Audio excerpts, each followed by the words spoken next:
kita bahas tentang unsur-unsur atau elemen-elemen dakwah.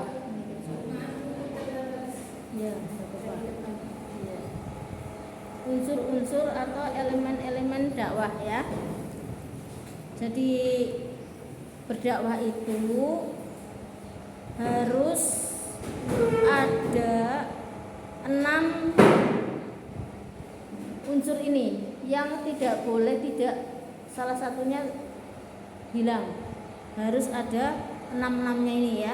Kalau tidak, dakwahnya tidak berhasil. Nah, 6 unsur dakwah atau 6 elemen dakwah. Nah, apa saja unsur-unsur dakwah tersebut ya? Yang pertama di sini dikatakan tujuan dakwah. Nah, jadi kita itu sebelum berdakwah, dakwah kan kita sudah tahu ya dari ilmu dakwah dulu.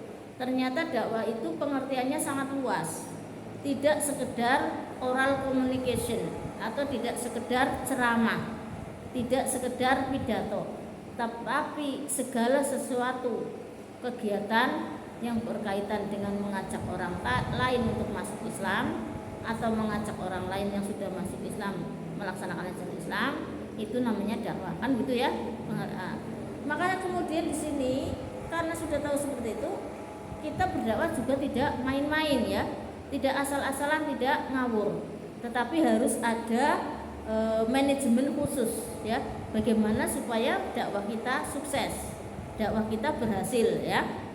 Nah, berhasil dalam arti apa? Ya kita dalam berdakwah betul-betul bisa mengajak orang lain masuk ke keyakinan kita, ke agama Islam misalnya ya, kalau yang diajak bukan Islam ya.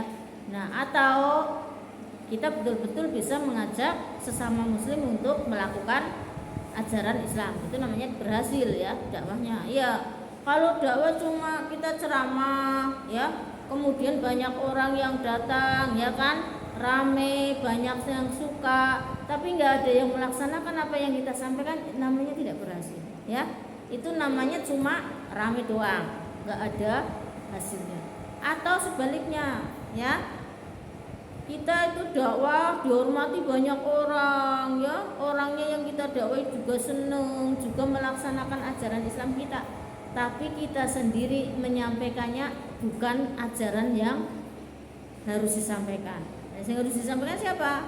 Kan materi dakwah ya, nanti di sini dibahas ya. Itu juga tidak berhasil. Maka supaya tidak seperti itu, kita ada aturannya berdakwah, yaitu ada 6 unsur dakwah yang harus dilakukan atau yang terkait dengan dakwah kita supaya berhasil ya. Yang pertama tadi tujuan dakwah. Maksudnya apa? Maksudnya sebelum kita berdakwah, yaitu sebelum kita mengajak orang lain masuk pada agama kita atau sebelum kita mengajak orang lain untuk melaksanakan ajaran Islam, maka kita harus memiliki tujuan yang jelas ya. Jadi tujuan dakwahnya harus jelas ya, benar, sesuai ajaran Islam.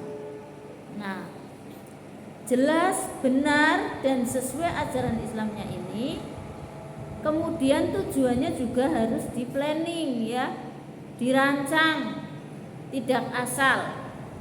Nah, maka kemudian tujuan dakwah ini juga harus di planning dengan waktu dakwah atau apa namanya ya, ya waktu itu namanya ya, tahap-tahap dakwah. Ada dakwah yang untuk tujuannya sejam ya, dakwah ceramah itu kan 1 jam, 2 jam. Ada yang tiap bulanan, ada yang dakwah 3 bulan sekali, ada yang dakwah 1 tahun sekali, ada yang dakwah selamanya ya, ada yang dakwah setiap hari. Ini harus jelas ya. Tujuan dakwah yang sehari-hari misalnya apa? Update status di medsos ya. Tapi update statusnya niatnya untuk berdakwah, ya harus memiliki tujuan yang jelas ya. Misalnya apa? Di planning, hari ini saya khusus menyampaikan tentang syariat, misalnya syariat Islam.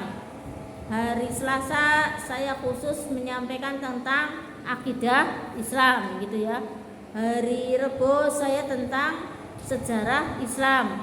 Hari Kamis saya tentang yang lainnya gitu. Nah, itu artinya dakwah memang harus tujuannya harus disesuaikan dengan waktu untuk berdakwah atau program dakwah yang terkait dengan durasi waktu.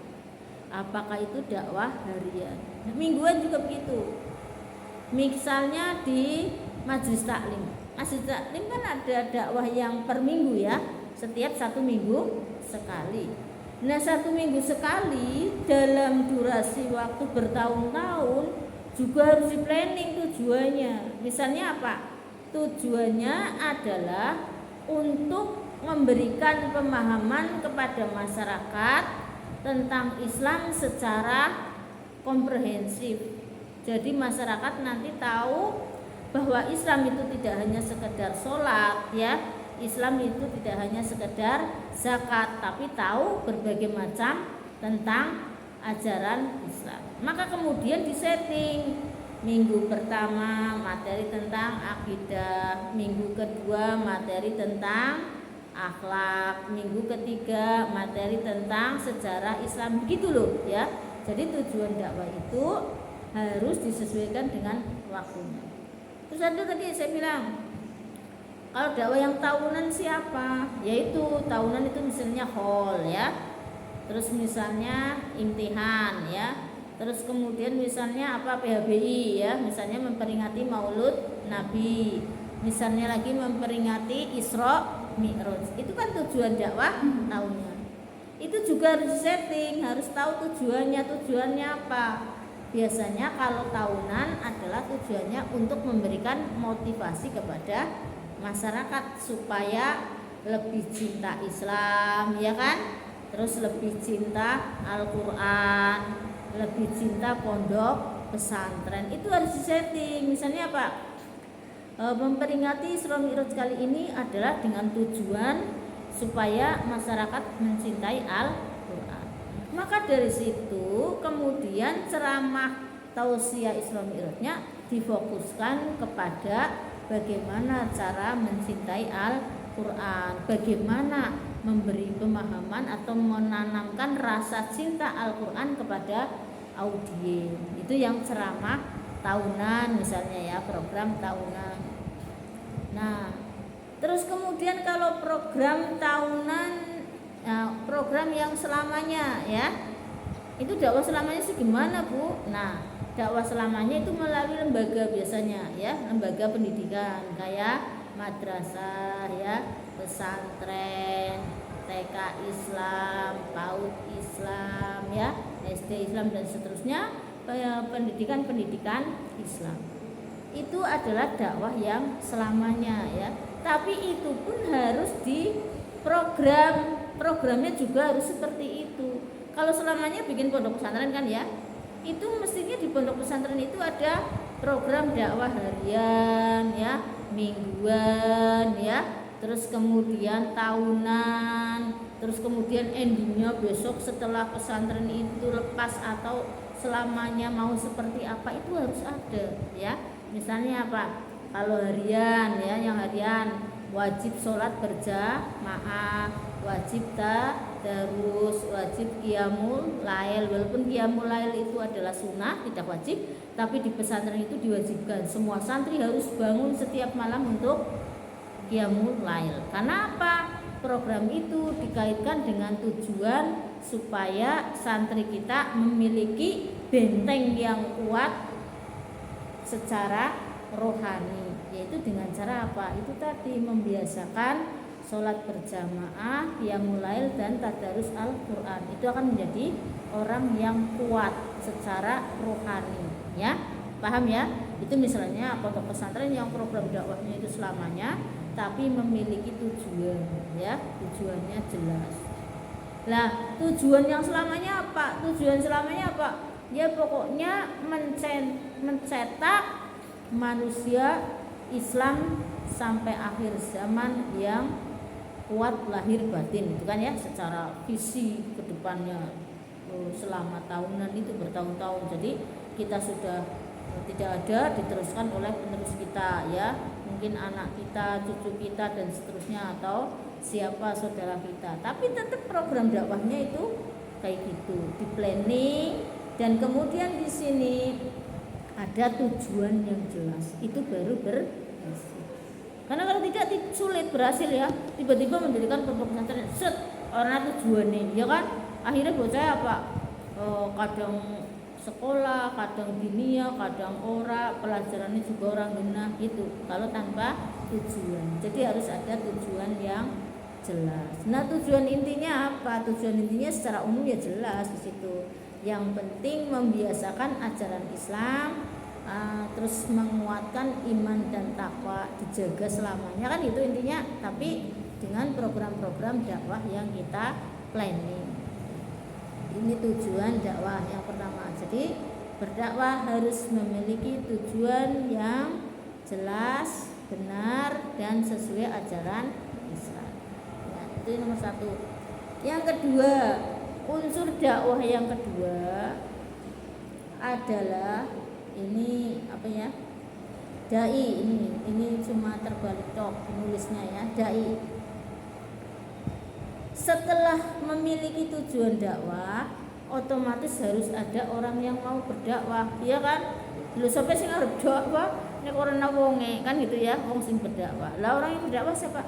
Ya kita ini juru dakwah. Artinya kita yang memiliki program itu, yang memiliki tujuan itu. Misalnya Pak, saya mau bikin pondok pesantren lah gitu ya, saya mau bikin PAUD lah gitu ya. Nah itu kan kita ya yang punya, lah itu dai-nya namanya. Nah dai pun tidak hanya satu ya.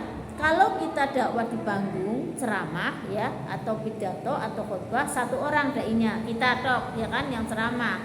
Tapi kalau sudah menyangkut lembaga kayak madrasah, kayak diniyah, kayak pesantren, harus banyak orang, ya kan? Nah ini maka di sini dai atau juru dakwah bisa perorangan ya, individual, bisa juga kelompok, banyak orang ya. Nah kelompok itu tadi kayak di masjid itu kan namanya dakwah kelompok, banyak orang, ada pemateri, ada takmir ya kan, ada imam masjid. Nah itu dakwah secara kelompok. Di pesantren pun begitu, di madrasah pun begitu ya. Nah itu. Terus yang selanjutnya, yang ketiga adalah madatut dakwah atau materi dakwah.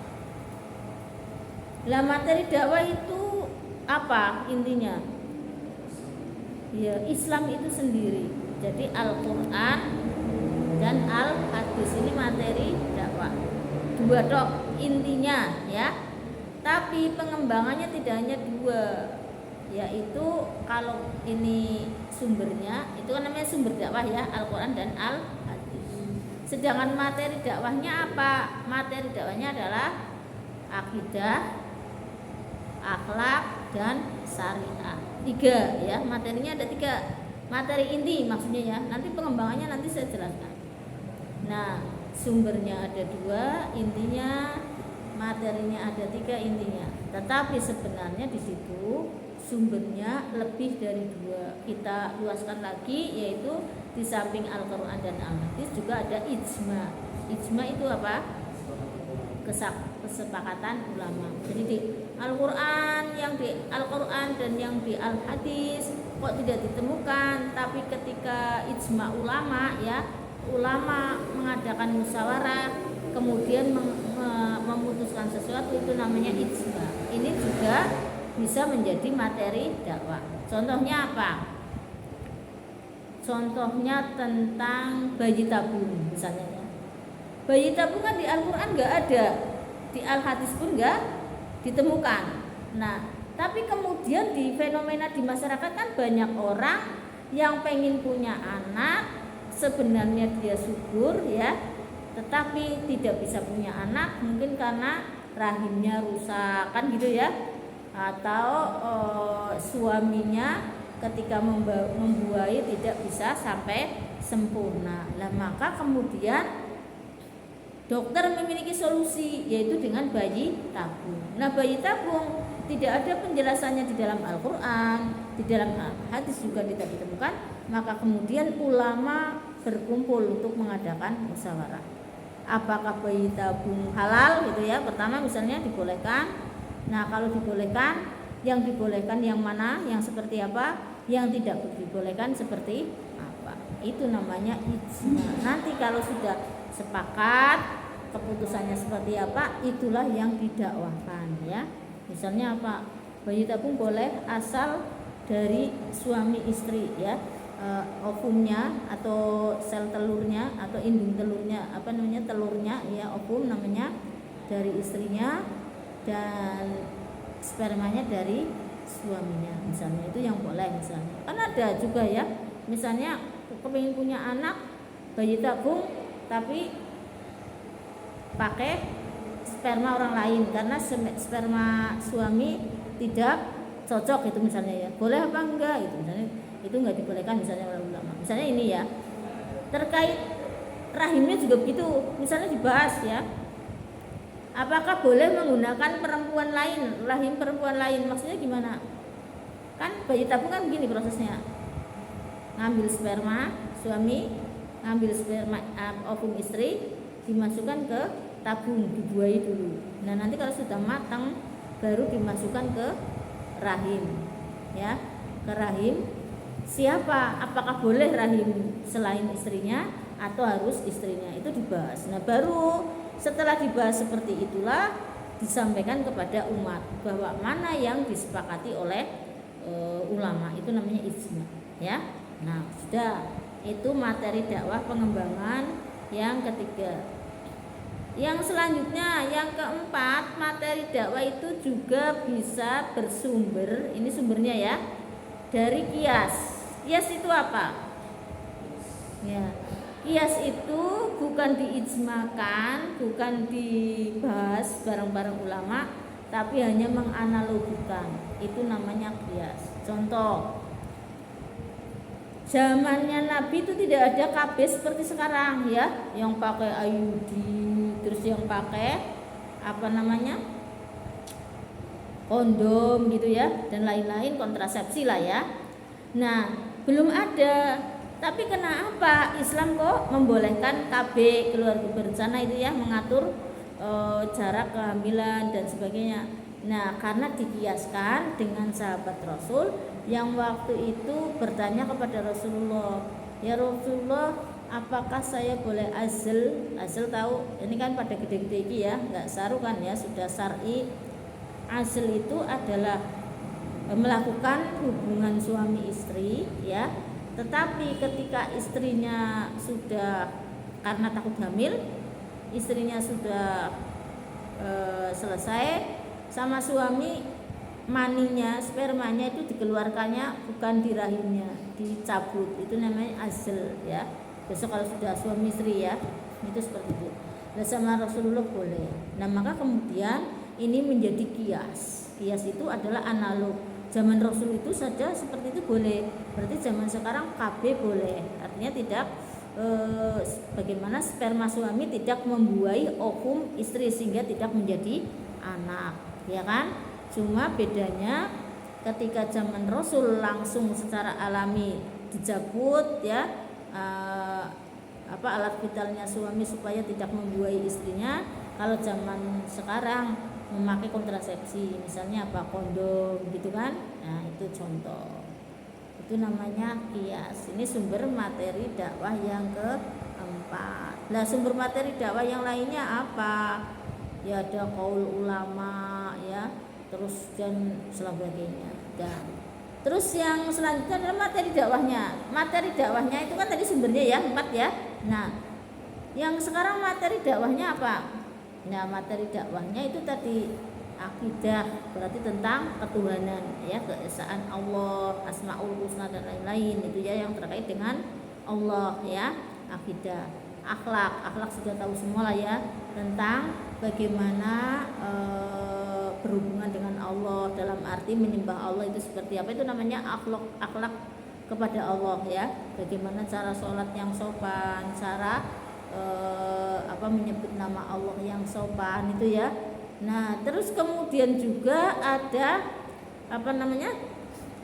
akhlak terhadap orang tua ya, akhlak terhadap sesama, itu namanya materi akhlak. Kalau tadi materi akidah ya, tentang ketuhanan ya kan. Nah kemudian yang ketiga syariah. Syariah itu adalah segala sesuatu yang berkaitan dengan hukum Islam atau syariat ya, syariat. Nah itu banyak, antara lain apa, bagaimana syariah atau hukum kepada yang berkaitan dengan Allah. Misalnya apa, sholat ya. Sholat itu kan sebenarnya syariah atau hukum yang terkait dengan Allah ya kan. Syarat sahnya sholat kan gitu ya. Terus syarat sahnya zakat dan sebagainya itu ya. Nah kemudian di situ juga yang terkait dengan syariah yang terkait dengan manusia lainnya, muamalah ya, bagaimana dagang yang sah ya. Apalagi sekarang ya, sekarang kan harus punya pemikiran bagaimana apakah dagang online itu sah kan gitu ya. Nah ya itu harus tahu bagaimana pendapat ulama ya, dikiaskan dengan hukumnya dakwah dagang kan macam-macam ya. Ada yang dagang model seperti kalau zaman sekarang tuh online ya, jadi barangnya tidak ada tapi bisa bernegosiasi atau ijab kabul ya kan. Yang penting apa? Yang penting itu tadi disesuaikan ya, barang sesuai dengan foto ya kan. Kalau perlu di video. Jadi kalau misalnya kemarin ya saya pas jual mobil kayak gitu, orang yang beli di Kebumen, mobil saya kan di Cilacap ya, saya video, coba video mesinnya set, terus mana STNK-nya set gitu ya, dilihat, baru dari sana nego, kesini nego, saya beraninya segini gitu. Tapi ya tetap ada cek barang, ada janji cek barang, tapi ya kalau tidak sesuai nanti saya tidak jadi.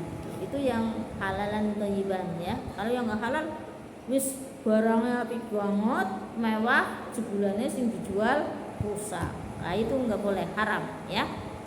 Nah, terus juga nggak cek barang, pokoknya mau tidak mau kamu harus bayar segini. Begitu dicek barang, waduh, nah video bagus semua, tapi ketika dijajal macet gitu ya, nggak boleh yang semacam itu ya. Jadi yang namanya dagang itu harus ridho sama ridho ya. Yang terpenting itu hukumnya ridho sama ridho. Yang jual ridho, yang beli ridho. Tidak ada penipuan. Itu yang benar. Ya kalau zaman sekarang malah lebih ngeri lagi ya. Orang dagang penipu ya kan. Sekarang kan kasus banyak penipuan banget ya. Ngeri lah. Pokoknya sekarang belum delik, semua belum delik. Kemarin aja ditemukan ya. Benar ini viral, dimasukkan ke YouTube. Jadi dagang bakso biar laris ke dukun ya. Kata dukunnya suruh dikasih pakaian dalam. Jadi celana dalam yang jualan, padahal celana bekas dipakai ya, dimasukin ke kuah baksonya untuk itu makan tiap hari. Jadi makanya kita itu orang muslim kalau sudah tahu seperti itu ya, enggak muslimah ya jijik lah ya. Itu jarang makan di tempat yang yang bukan jelas itu muslim yang kuat ya. Saya gitu milih-milih kalau mau ke warung, itu aja nggak tahu kalau misalnya saya dibohongi kan gitu ya.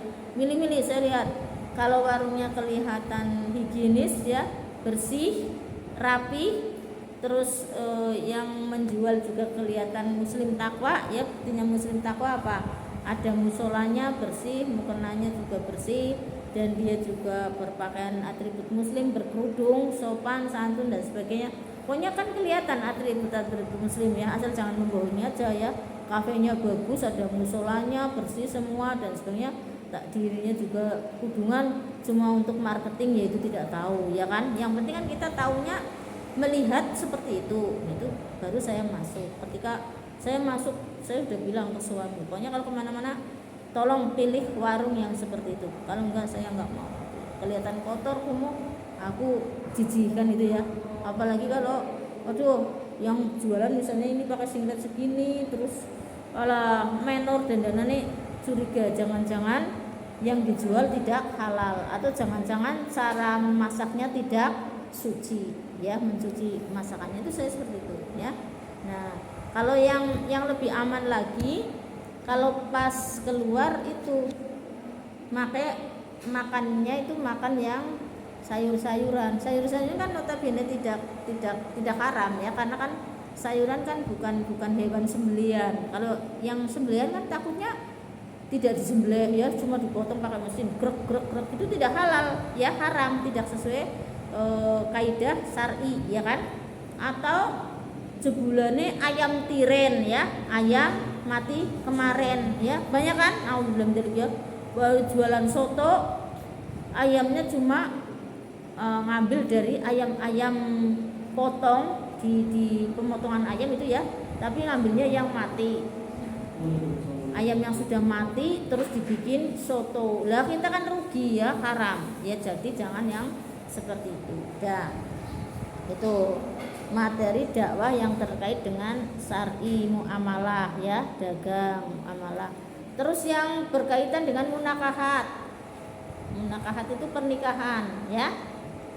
Bagaimana materi dakwah yang disampaikan, ya, bagaimana membentuk keluarga yang sakinah mawadah warahmah, ya kan, menikah yang benar, yang halal, ya kan. Misalnya apa, menikah juga macam-macam, ada nikah mut'ah, ya, nikah kok nggak ada saksi, nggak ada wali, ya kan, kurang ngomongan wong loro tok, kamu saya nikahi sebagai istriku, gitu, ya, terus istrinya bilang aku terima nikahmu, tiba-tiba terus gendulan gitu, ya, di kamar, ya, itu dengannya orang nikah lah, ya, omong-omongan, ya, omong-omongan harus zina, naudzubillah min dzalik. Tapi ada yang memakai syar'i seperti itu. Lah itu yang tidak boleh disampaikan. Yang kita sampaikan dalam ajaran Islam, ya, sesuai dengan apa yang dilakukan oleh Rasulullah. Jangan lupa, ya. Jadi materi ajaran Islam yang boleh disampaikan ada yang sesuai dengan Al-Quran dan Al-Hadis. Kalau sudah kemudian di sana sesuai dengan pendapat masing-masing yang seenaknya seperti tadi, ya, ngomong-ngomongan dewek di dalam ini nikah, itu tidak, ya. Yang disampaikan oleh seorang dai adalah yang sesuai dengan ajaran Islam yang memang dari sumbernya Al-Quran dan Al-Hadis, gitu, ya. Terus itu munakahah. Terus yang terkait dengan politik, ya, ajaran Islam ada loh politik, ya. Saya pernah menulis dan meneliti yang berjudul politik menurut Al-Ghazali atau kepemimpinan menurut Al-Ghazali dari Ihya Ulumuddin, yaitu yang terkait dengan bagaimana menjadi pemimpin yang baik. Jadi ternyata ada di dalam Islam, ya, politik. Jadi bagaimana menjadi pemimpin yang baik, terus kemudian bagaimana cara memimpinnya ada, ya. Nah, itulah yang kita sampaikan. Banyaklah materi ajaran Islam, intinya di situ bahwa seluruh aspek kehidupan, baik yang menyangkut hablum minallah, hablum minan nas, maupun hablum minal alam, ya kan, selain nas, ghair nas, ya. Jadi nangkono bagaimana berhubungan dengan hewan, dengan makhluk hidup lainnya, itu ada sebenarnya, ya. Tinggal kita bagaimana mempelajarinya dan bagaimana kita mendakwahkannya, kan, ya, ada kan. Yaitu apa? Misalnya apa? Menyembelih. Cara menyembelih yang benar sesuai ajaran Islam itu kan namanya hubungan dengan makhluk lain, kan, yaitu berupa hayawan, ya. Jadi nyembelih, ya, jangan ngawuran, ya, pegang dulu sininya, ya kan, tenggorokannya yang tempat nafasnya itu sampai kena, terus kemudian kita mengucapkan Bismillahirrahmanirrahim, terus ini pisaunya jangan sampai keangkat, harus nempel terus, baru set kan, gitu, ya. Itu menyembelih yang syar'i itu misalnya. Jadi memang ajaran Islam itu sangat luas, ya, sampai perang pun ada, bahkan sampai ke toilet pun ada, ya kan. Nah, itu ada semua. Cuma anehnya kemarin juga ada yang tanya ke saya ngisi tausiah di kelompok Majelis Taklim, ya. Tiba-tiba ada yang tanya gini, lah itu cara memakai mukena yang seperti itu ada enggak, Bu, di dalam Al-Quran? Aduh, ujar-ujar Al-Quran nulis rinci apa? Iku cara memakai mukena begini, enggak. Al-Quran itu adalah kitab global, universal. Makanya yang dimuat di dalam Al-Quran itu hanya yang global-global saja ya. Ayat tentang menutup aurat kan gitu ya. Ayat tentang waktu-waktu sholat ya kan. Terus ayat tentang cara mensucikan diri ketika mau sholat. Tapi tidak dibahas. Nah Al-Quran wudhu enggak ada ayat tentang wudhu ya. Adanya tentang mensucikan diri sebelum sholat ya. Yang diusap apa? Wajah ya kan, tangan, telapak tangan, terus kemudian apa ini kaki kan gitu dok di Al-Quran. Nah orang awam nggak tahu ngertinya apa nang Quran anak jadi sing orang anak dikira nggak boleh ya ada, cuma kan penjelasan mensucikan diri sebelum sholat namanya kan wudhu ya, adanya di dalam al-hadis. Al-hadis itu pun belum rinci, maka diterjemahkan atau dijelaskan lagi dalam kitab fikih ya. Kan kita tahu gitu ya. Jadi yang disampaikan itu fikih tentang wudhu bagaimana, tapi bukan Al-Quran tentang wudhu, karena yang Al-Quran itu adanya tentang toharo, tentang bersuci ya di dalam sholat ya. Kemarin saya sempat bingung juga, aduh takutnya kok apakah ada ayat Al-Quran yang menjelaskan tentang mukena yang seperti itu. Waduh kepriye ngomongnya. Tapi saya sampaikan ya, saya jelaskan seperti itu. Artinya bahwa di dalam Al-Quran memang tidak dijelaskan secara rinci mukena seperti apa, tetapi batas aurat ketika kita perempuan itu seperti apa ada kan gitu ya. Itu materi yang ketiga. Yang keempat adalah mad'u atau objek dakwah. Berdakwah itu tadi ya, sudah ada tujuan dakwah, sudah ada dai-nya, sudah ada yang menyampaikan, sudah ada materi yang didakwakan ya. Yang keempat harus ada yang didakwahi ya kan. Wis duwe materi ya, dewek juga dai ya. Tapi orang lain sing ngrungokne nasihat dakwah siapa? Ari kucing ya. Assalamualaikum para kucing yang saya cintai yurdati. Ya jadi objek dakwahnya adalah manusia, audiens ya, namanya madu, harus ada objek dakwahnya. Nah, bagaimana Bu kalau di YouTube objek dakwahnya siapa? Ya itu, walaupun kelihatannya tidak ada objek dakwahnya tapi kan ada kan?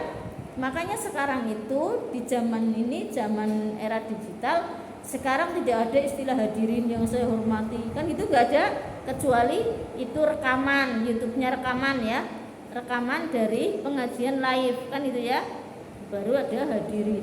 Tapi kalau misalnya kita berdakwah punya konten YouTube yang di situ tidak ada audiennya langsung, audiennya kan pengguna YouTube ya, muhibin ya, makanya banyak sekarang kiai-kiai walaupun kiai hebat ya, para muhibin yang saya cintai. Soalnya apa? Sing nonton YouTube, mbusapa wonge jenengane muhibin, wong sing seneng kan gitu, seneng nonton YouTube kuwi. Nah, inilah bedanya era digital dengan era lainnya. Dulu para hadirin yang saya hormati, sekarang para muhibin yang saya cintai atau yang para muhibin yang berbaik. Kan itu. Nah, coba lihat di YouTube itu kan para muhibin ya sekarang. Bahkan guru-guru hebat ya seperti Ar-Razi ya, Buya Ar-Razi Masya Allah seperti Al-Ghazali menurut saya Buya Ar-Razi adalah Al-Ghazali zaman now. Artinya apa? Beliau itu titelnya sudah banyak ya, ilmunya sudah sangat luas.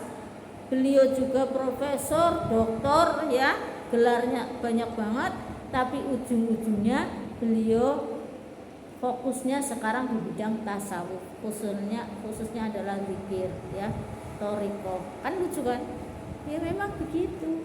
Orang itu kalau sudah ngupung ya, apa baik dilakoni nang alam dunia, ternyata ujung-ujungnya yaitu yang paling sesuai, yang paling pas untuk menuju Allah dan juga tenang dalam hidup, ternyata itu ya, tasawuf dan zikir. Nanti ujungnya Al-Ghazali juga seperti itu. Nah itu juga beliau begitu, audiennya banyak sekali. Sekarang bilangnya muhibin ya, karena live di banyak YouTube ya, rekaman di banyak YouTube. Itu mad'u ya. Jadi mad'u zaman no bukan hanya manusia secara fisik yang hadir di suatu tempat, tapi juga merupakan pengguna-pengguna medsos, terus media-media digital ya, terus kemudian juga media-media online lainnya ya. Jadi di situ bisa muhibin, bisa bahkan youtubernya sendiri ya. Kadang-kadang youtuber itu kayak gitu loh ya, main rekam ya, rekam YouTube orang lain ditaruh di YouTube sendiri, atau nonton YouTube orang lain dia tulisi ya, dia dengarkan langsung, dia nanti dia dikomentari atau disampaikan dengan bahasa sendiri. Yang penting poin-poinnya dijadikan YouTube ya. Makanya sampean mulai sekarang gitu ya, rugi loh kalau zaman lo sampean nggak punya akun-akun seperti itu ya. Soalnya apa, anak kecil aja yang pada lewat di jalan misalnya ya, bahkan tadi saya sudah bilang di semester 1 ada bahkan orang cacat ya, itu bikin konten YouTube tentang Islam padahal orang ngerti Islam lah, karena disabilitas ngomongnya nggak jelas, ngomong ayat Qurannya pada salah, tapi saya nonton akeh banget sih subscribe ya dan like. Nah itu apa, mendatangkan uang, itu banyak pemasukan dan banyak yang mendengarkan lah. Kalau sampean sudah lulus SMA, sudah ngerti ajaran Islam, orang ketang berapa ayat, orang duwe kayak ya rugi ya. Jadi saya sarankan punya ya, orang ketang misalnya YouTube tentang sholawat ya, YouTube tentang bacaan Al-Quran yang baik, sampean posting-posting aja sholawat-sholawat yang itu ya, itu juga bagus. Atau posting-posting tentang ayat Al-Quran dan lain-lain itu ya. Itu mad'u atau sasaran dakwah. Nah ini juga harus ada itu objek atau sasaran dakwah. Nah ini objek dakwah ini juga nanti dibagi ya menjadi bermacam-macam.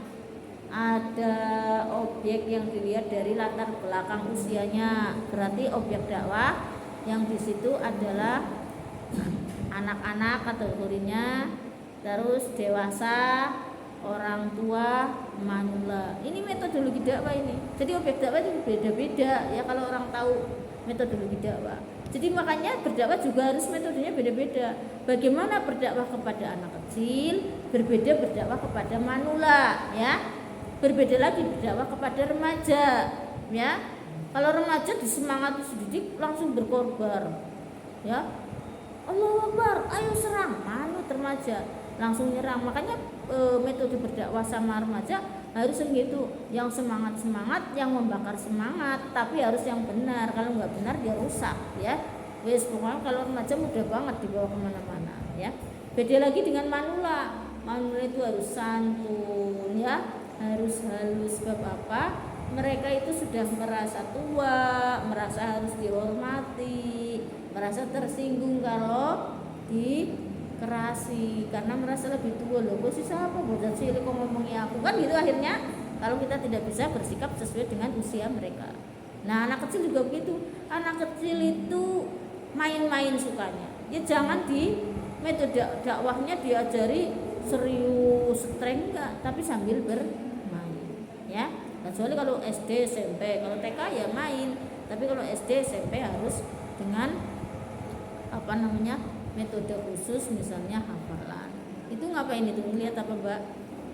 Ngelihat apa? Makan sudah dibilang